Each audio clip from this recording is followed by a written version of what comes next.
Hoje nós vamos começar uma série que tem por título A Mão Invisível de Deus. Esta série nós vamos falar sobre ela. Hoje eu vou fazer apenas a introdução, da série, para vocês depois nos acompanharem. São 10 capítulos do livro de Esther. Talvez nós não façamos 10 episódios, mas vamos fazer até onde Deus assim nos dirigir. Vamos dividir aqui, eu e o Lucas, essa série com o título que nós colocamos de A Mão Invisível de Deus.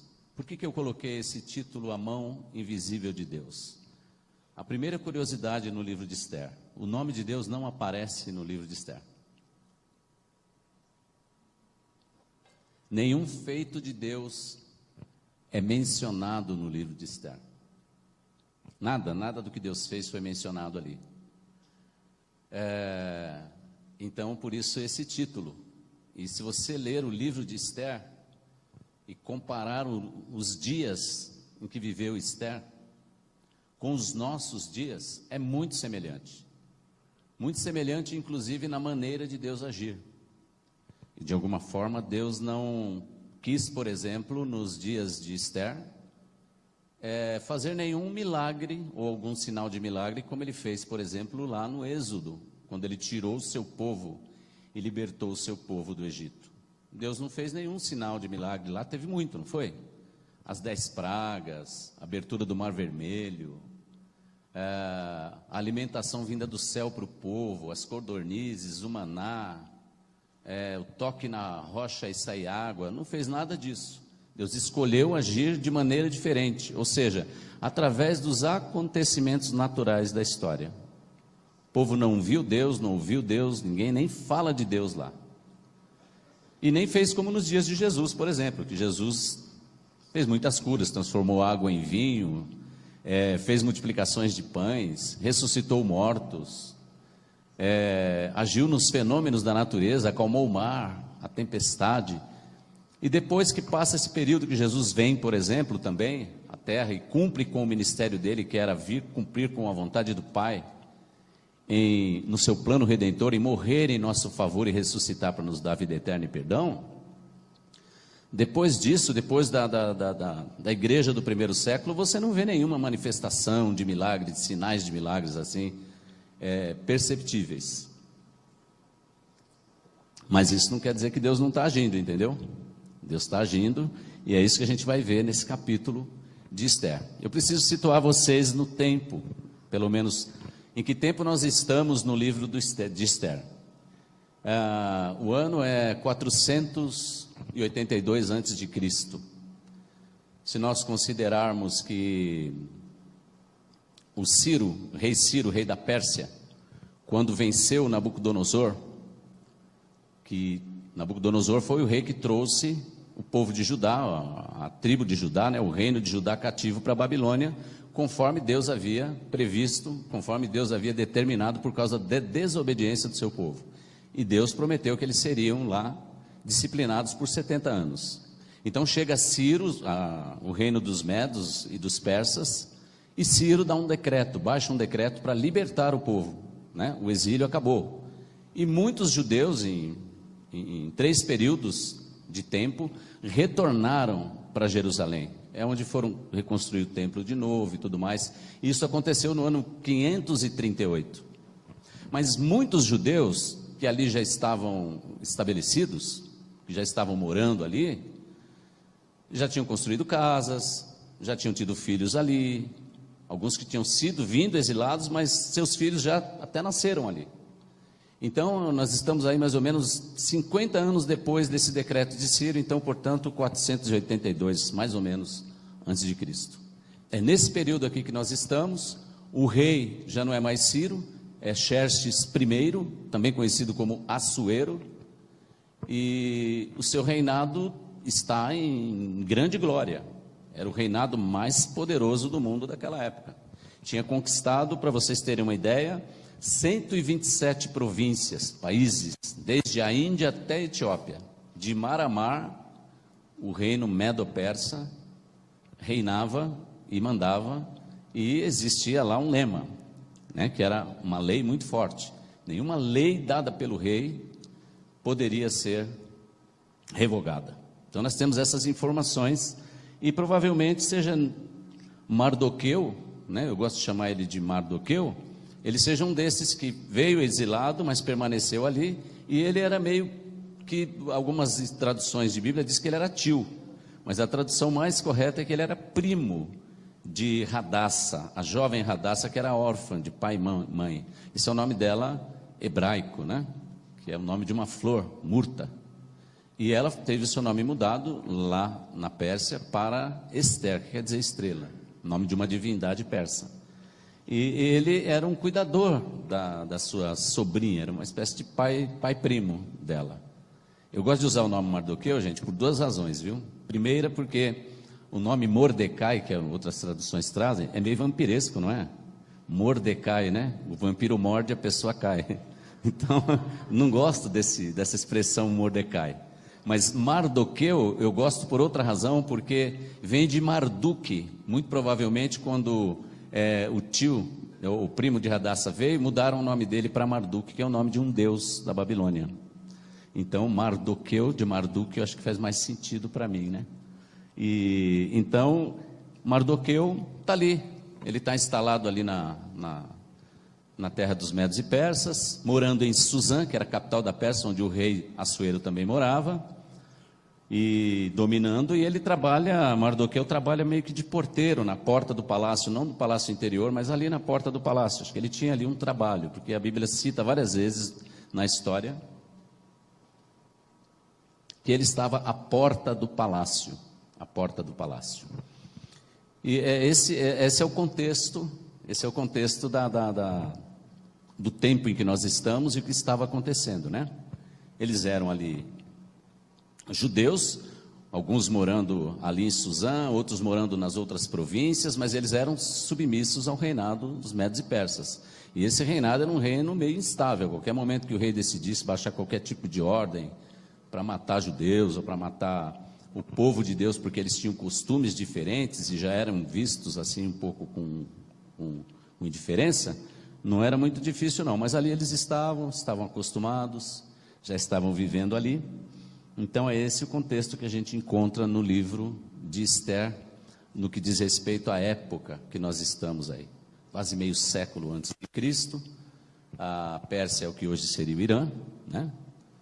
E a série que nós vamos falar, nós vamos também ter como base um livro que fala sobre estudos expositivos no livro de Esther e de Ruth. É de Yang Dung, né? Eu nem sei se é assim que se fala, mas é I-A-I-N o nome dele, M-D-U-G-U-I-D.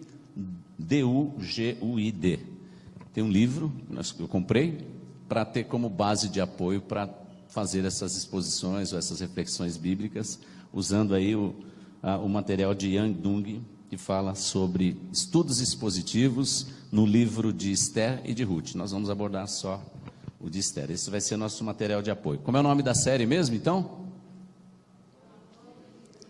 A Mão Invisível de Deus. Então vamos fazer assim, se a irmã conseguir colocar lá na tela, eu gostaria que a igreja acompanhasse comigo,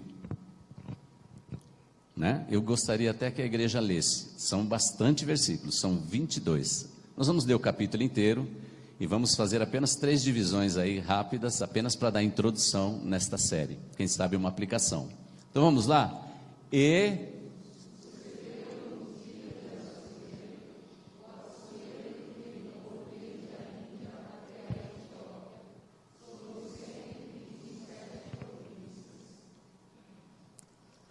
Que naqueles dias, assentando-se o rei Assuero no trono do seu reino, que estava na fortaleza de Suzã, fez um banquete a todos os seus príncipes e seus servos.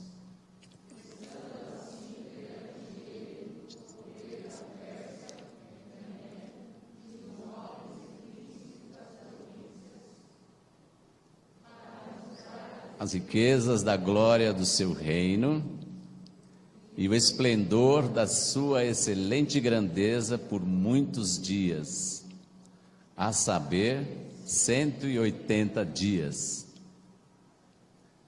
E acabados aqueles dias, fez o rei um banquete a todo o povo que se achava na fortaleza de Suzã, desde o maior até o menor, por 7 dias, no pátio do jardim do Palácio Real.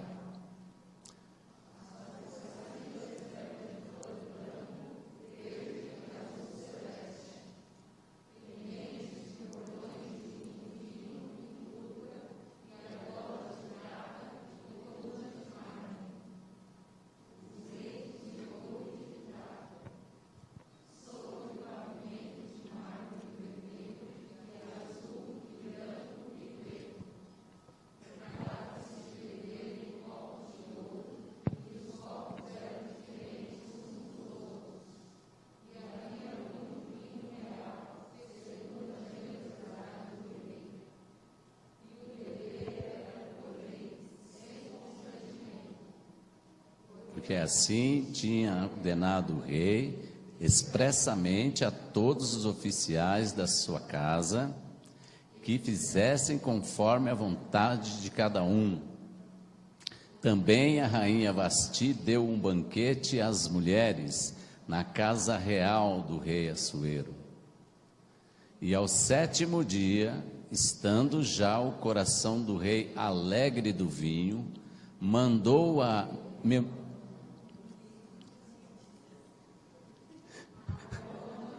são os homens dele. O 7.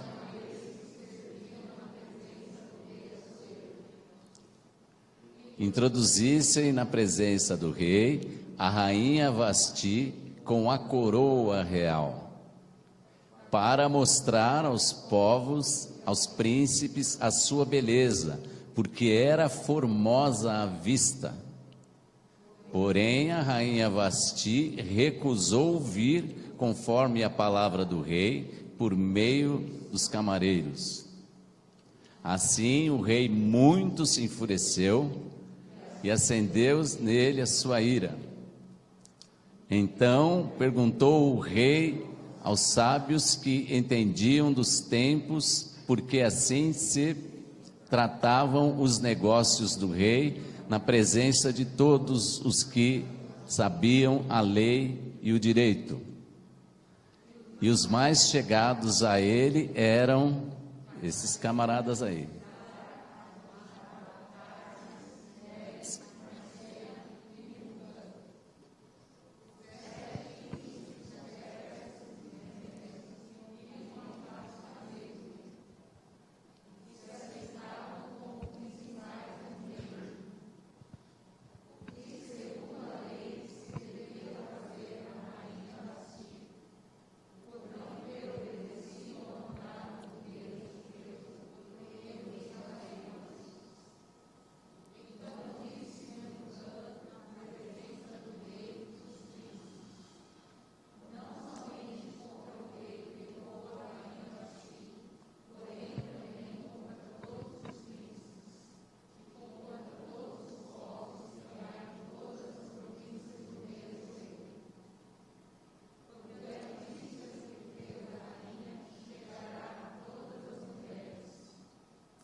Neste mesmo dia, as senhoras da Pérsia, da Média, ouvindo o que fez a rainha, dirão o mesmo a todos os príncipes do rei. E assim haverá muito desprezo e indignação. Verso 19. Se bem parecer ao rei, saia da sua parte um édito real e escreva-se nas leis dos persas e dos medos, e que não se revogue, a saber, que Vasti não entre mais na presença do rei Assuero. O rei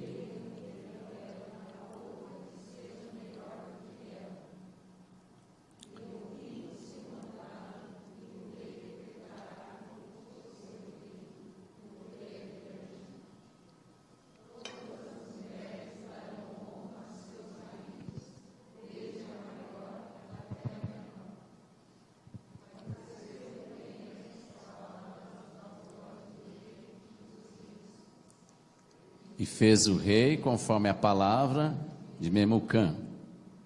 Então enviou cartas a todas as províncias do rei, e cada província segundo a sua escrita, e a cada povo segundo a sua língua, que cada homem fosse senhor em sua casa, e que se falasse conforme a língua do seu povo.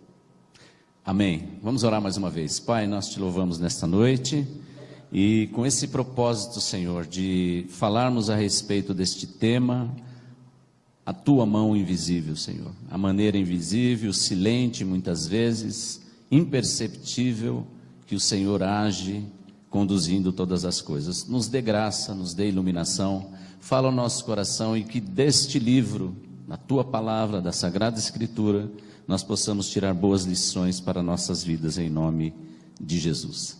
Amém? Então nós vamos começar a ver, por exemplo, do versículo 1 ao 9, a gente percebe aí a ostentação do reino de Assuero. Percebeu a ostentação do reino dele? Ele fez questão de convidar, né? O livro começa com 3 festas, perceberam? Ele dá uma festa para os principais do seu reinado. Então, no mínimo, tinha 27 príncipes, um para cada província, mais os seus, não sei quanta gente tinha, mas tinha mais, sei lá quantas pessoas tinha, nunca fiz nenhuma pesquisa, mas tinha muita gente nessa festa. Essa foi a primeira festa que ele deu, que durou um pouquinho de tempo, né? Você já viu uma festa que dure tudo isso? Você viu lá? 180 dias, 6 meses de festa. É esbanjar ou não? E não era uma festinha não, pessoal. Vocês perceberam o ambiente da festa? Quando ele fala da segunda festa que ele deu, então, ali em Suzã, para os líderes, para a gente do poder e para a gente simples, para todo o povo. Vocês viram o ambiente como é que era? Perceberam aí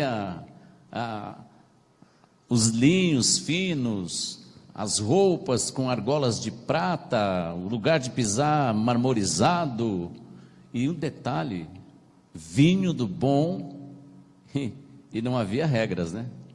Não havia regras. Aliás, havia regras, e a regra era, por lei, beber à vontade, muito vinho. Viu? O povo bebendo 6 meses numa festa dessa.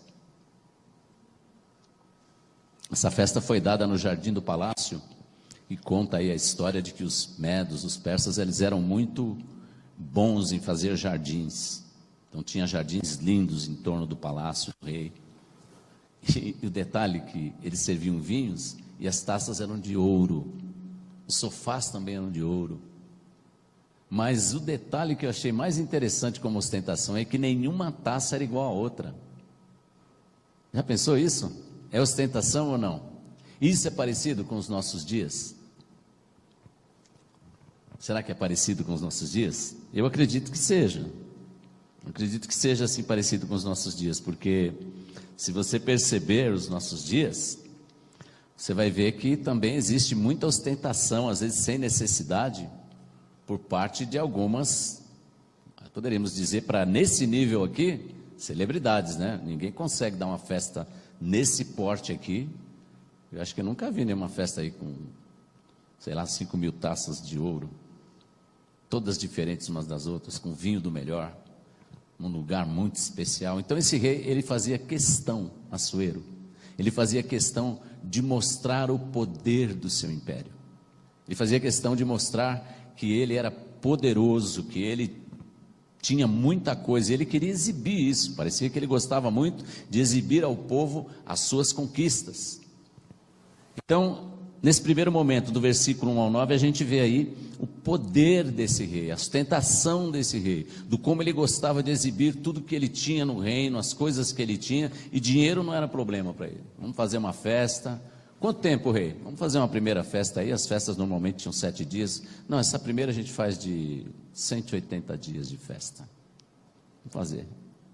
Depois a gente faz mais uma de 7, passados aqueles dias, faz mais uma festa de 7 dias. Assim começa o livro de Esther.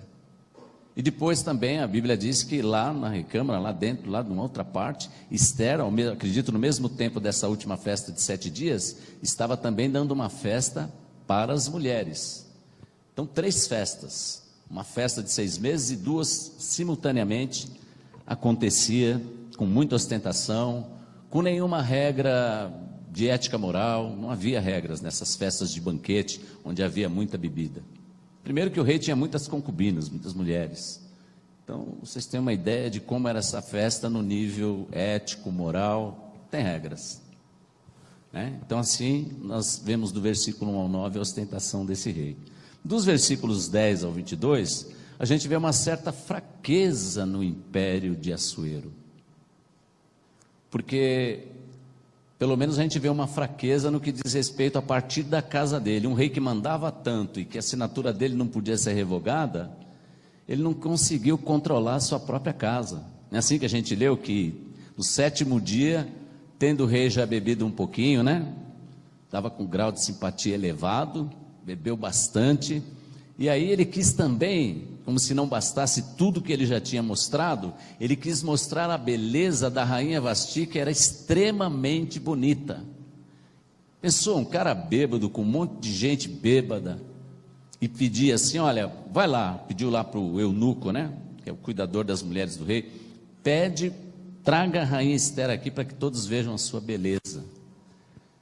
E diz uma nota do comentário do livro de apoio que nós estamos usando, né, de que os rabinos que interpretaram essa parte onde ele diz, pede para que ela venha vestida com a coroa, os rabinos interpretaram que a rainha deveria se apresentar para que a sua beleza fosse vista apenas com a coroa. Talvez tenha sido esse o motivo de Esther ter se negado. Mas sendo exagero da parte dos rabinos intérpretes ou não, seja por outro motivo qualquer, o fato não, lá tem muita gente bêbada, eu não vou lá. E outra, eu não vou me dar o luxo do rei me fazer de bonequinha, de troféu, para ele ficar me mostrando para os amigos dele, não vou. Seja qualquer que seja o motivo, Esther, num reino em que a palavra do rei não poderia ser revogada, uma lei não poderia ser revogada, mas ela rejeitou uma ordem do rei, ao ponto de que então foi feito um decreto, e aí sim um decreto irrevogável, para que então ela fosse extinta, né, fosse deposta do seu cargo de rainha, ela perdeu a coroa com aquilo, e que também nunca mais ela entrasse na presença do rei. Eu acho que essa parte do decreto ela gostou, né? Acho que ela deve ter dito para as amigas lá assim, até que enfim me livrei desse abençoado, né? Eu ia falar outra palavra que não é palavrão, mas pode dar uma dupla conotação. Um camarada desgraçado é um cara que não tem a graça de Deus, entendeu? Ainda bem que eu me livrei desse cara.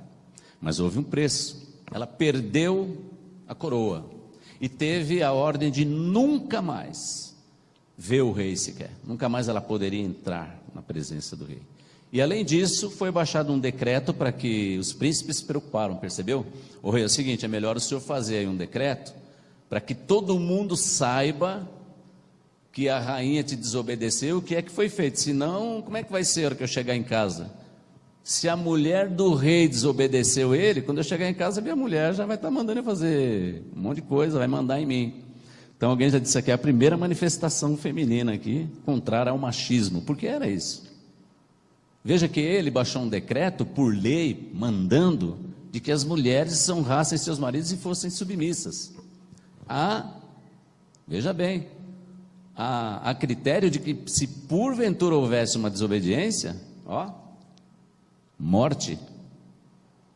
Então essa era a fraqueza desse reino. Se a gente olhar, existia uma fraqueza nesse reino. E eu quero aqui, à luz do que eu acabei de apresentar, fazer pelo menos uma comparação entre esses dois reinos. E por que eu agora estou dizendo entre esses dois reinos? O império de Assuero e o reino de Deus. Porque o livro de Esther, ele não é apenas a história de um rei e de suas rainhas, não. O livro de Esther, por trás de um palco, de maneira invisível, não perceptível, nem mencionada, o nome de Deus não aparece, os feitos de Deus não aparecem, mas este é um livro que conta a história de Deus redimindo o seu povo. Interessante, de Deus cuidando do seu povo, não usando de milagres, não usando de sinais miraculosos, mas usando os acontecimentos naturais na história do dia a dia da vida de cada um. Deus estava conduzindo cada detalhe. Eu quero fazer aqui uma comparação do reino de Deus com alguma semelhança e com bastante contraste do reino de Deus e o reino de Assuero, o império de Assuero. Então, a semelhança de Assuero, Deus também é rei. Sim ou não, pessoal? Deus é rei, não é? Deus é rei. Jesus é o rei dos reis. Sim ou não é ótimo, né? Sim ou não? Deus é rei. É que eu falei sim ou não agora não para lembrar uma outra pessoa, mas que está assistindo muita série mexicana. E tudo que eles falam, sim ou não? Sim ou não?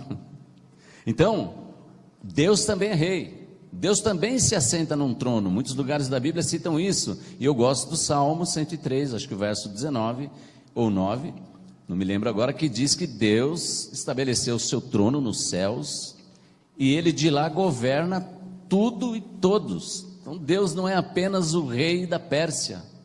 Deus é um rei que governa as nações.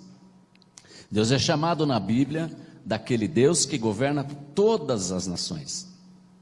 Isso quer dizer que Deus é soberano e a despeito do que esteja acontecendo em algum tipo de governo corrupto, imoral, sem justiça social, com muita esbanjando dinheiro e gente morrendo de fome, a despeito disso, a mão invisível de Deus ela está agindo. Então, Deus é rei, à semelhança de Assuero. Acontece que Deus é um rei justo, sim. Os seus decretos, os seus mandamentos, se alguém se colocar a desobedecê-los, há consequências. Deus age de maneira justa e julga com juízo forte e pesado. Mas a Bíblia diz que Deus também é um Deus misericordioso. Deus é um Deus misericordioso. Deus é um Deus muito misericordioso.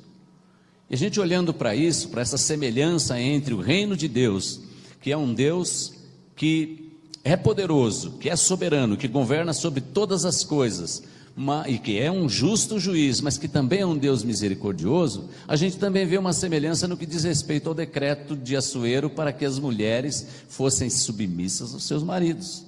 A gente encontra isso na Bíblia também, não encontra? Só que olha a diferença, eu quero ler para vocês aqui, ó. Efésios capítulo 5, 25, não precisa abrir a sua Bíblia.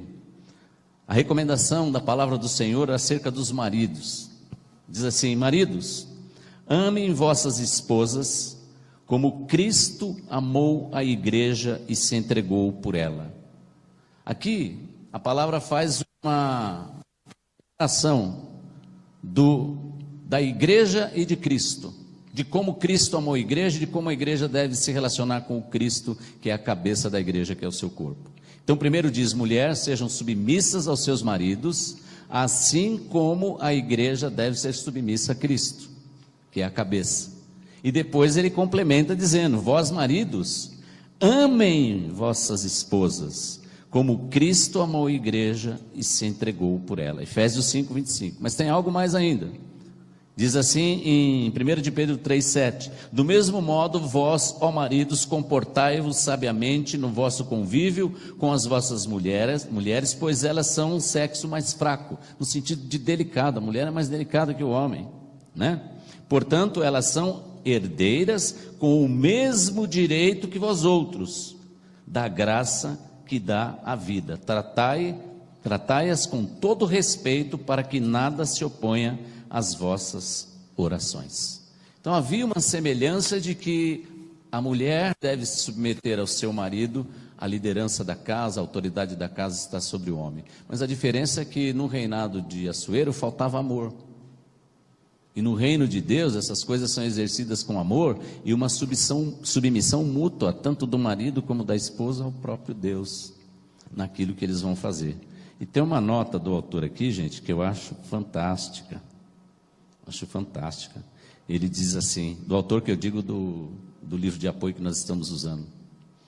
Ele diz assim, que se tivesse maridos menos parecidos com Assuero, ou seja, aquele cara déspota, mandão, autoritário, e mais parecidos com o amor de Cristo por sua igreja, haveriam mais esposas dispostas a submeterem aos seus maridos.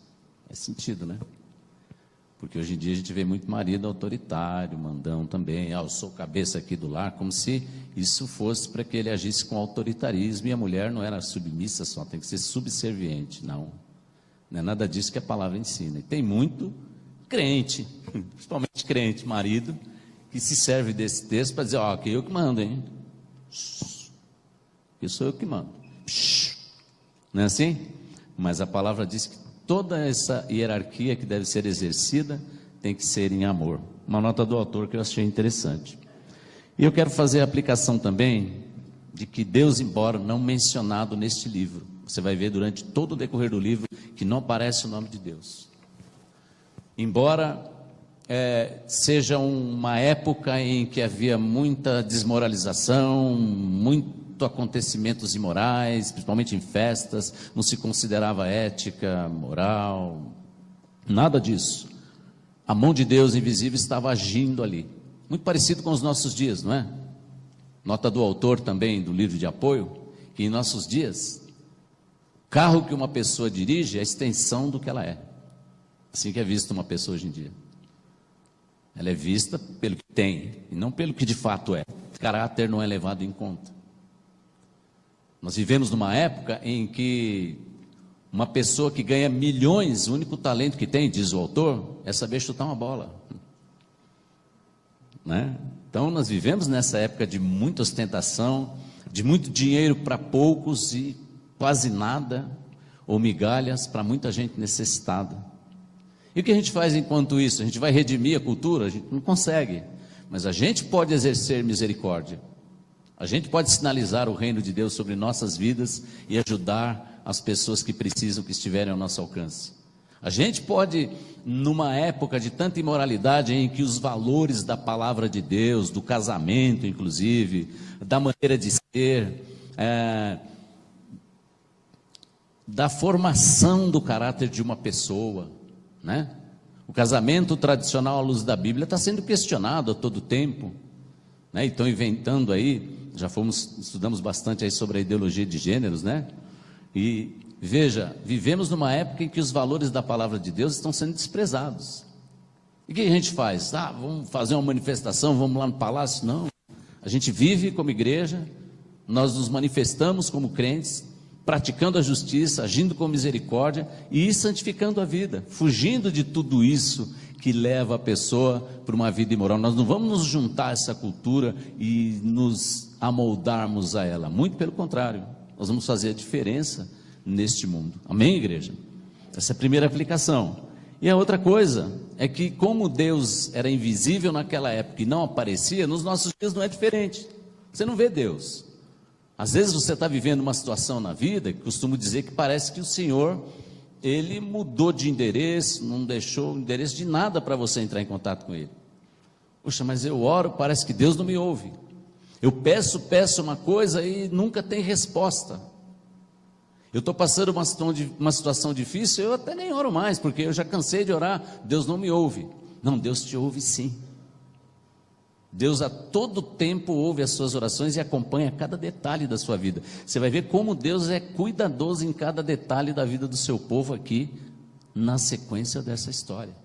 Então nós podemos sim continuar confiando em Deus. Deus não mudou de endereço sem deixar o Instagram, Facebook, o contato do WhatsApp, não. Deus continua no seu trono, continua comandando, continua agindo, ainda que de forma imperceptível, sem milagres visíveis, sem nenhuma epifania, ou seja, uma presença perceptível muitas vezes no ambiente. Olha o que nós vimos Deus fazer aí, Deus desenhou com as nuvens, Deus fez isso, fez aquilo. Não, Deus está agindo de forma silente, mas embora você não veja, eu não veja, Deus age, cuida do seu povo e age em nosso favor para cumprir com seus propósitos, e para cumprir com suas promessas. Quem crê nisso, diga amém. Amém. Então essa é uma palavra de ânimo para você não desistir. Quando você estiver vivendo um momento difícil dentro de uma cultura que você olha para ela e fica indignado, eu também fico. A gente fala, como é que o pessoal pode tirar proveito até da situação de miséria do povo e da situação de uma enfermidade para pegar dinheiro, que é o único jeito que eu vejo que é isso. Vamos comprar um monte de aparelhos, compra um monte de aparelho, desmonta, para cuidar do Covid. Agora está o Covid aí em alta de novo, cadê esses hospitais de urgência?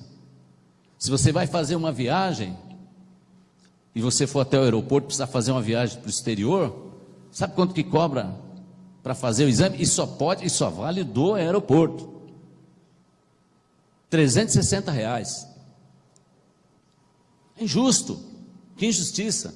Alguns países também exigem, está certo, tem que fazer para poder, né, cuidar. Ó, se tiver contaminado, você não pode viajar, mas cobrar R$350 e dizer que pode, só o que vale é o do aeroporto. Outros países eles fazem também, mas é gratuito. É gratuito. Então eu fico indignado com muitas coisas que eu vejo, mas eu não posso deixar com que essa cultura roube a minha fé em Deus e nem roube a minha confiança nesse Deus que é soberano e que cuida de todas as coisas e que em todo tempo está cuidando de você. E se Ele enviou o seu próprio Filho Jesus para morrer no seu lugar, e você crendo nele agora, Ele é apenas seu rei? Não, agora Ele é seu pai, você é filho de Deus, porque nós cantamos isso. E vamos cantar ainda, né? Tem mais uma música, não tem? Filho de Deus? Não é essa? Essa não foi hoje? Então eu vi tudo errado hoje no Ministério de Música. Que eu vi lá, pensei que eram essas músicas. Sou filho de Deus. Foi do domingo passado? Ah, não, mas tá bom. Então o nosso Deus não é apenas um rei, nosso Deus não é apenas soberano, mas o nosso Deus é um Deus amoroso que enviou o seu próprio Filho para morrer em nosso lugar, para nos fazer filhos e podermos chamar o nosso Deus de Pai. Você acha que esse Deus nos abandonaria? Nos deixaria à mercê, à deriva, diante das situações difíceis que nós vivemos, só porque Ele não está aparecendo? Não, confia, a mão de Deus pode ser invisível, mas ela é real.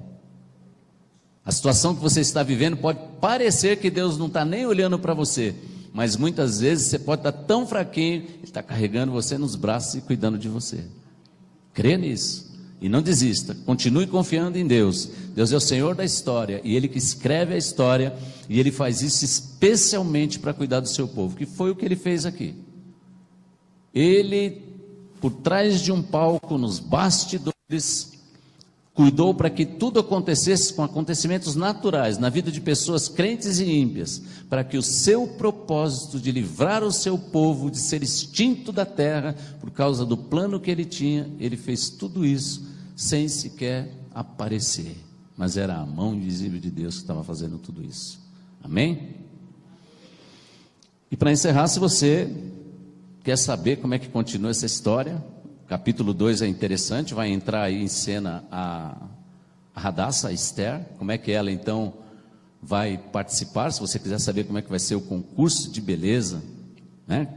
Você venha no domingo, se quiser ler na tua casa o capítulo 2 de Esther, leia lá, e vamos ver quais lições Deus tem para nós no capítulo 2. Hoje nós percebemos isso, que o império terreno tem o seu poder, tem a sua ostentação, e que ele muitas vezes é déspota e imoral, mas que nós temos um Deus que é rei, que governa sobre todas as coisas, mas que Ele também é justo, Ele pune o pecado, mas Ele também é um Deus amoroso.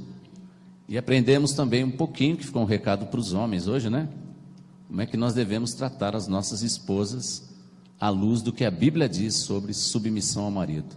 Não por lei, não por força, nem por violência, mas pelo Espírito de Deus e com amor. Vamos tentar ser assim, né? Eu confesso a vocês, como sendo casado, que muitas vezes eu agi de maneira que depois eu falo, acho que eu preciso sentar com a minha neguinha e pedir perdão para ela. Eu acho que você, marido que está aqui, também deve ter feito assim. Mas iluminados pela palavra e sabendo de qual é a vontade de Deus, a gente se arrepende, vai lá e fala, eu pisei na bola. Não é por aí não.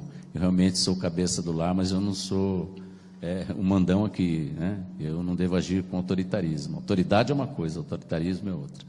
Então, maridos, ame suas esposas bastante, viu? Leva ela para jantar depois do culto hoje. Hein, mulherada?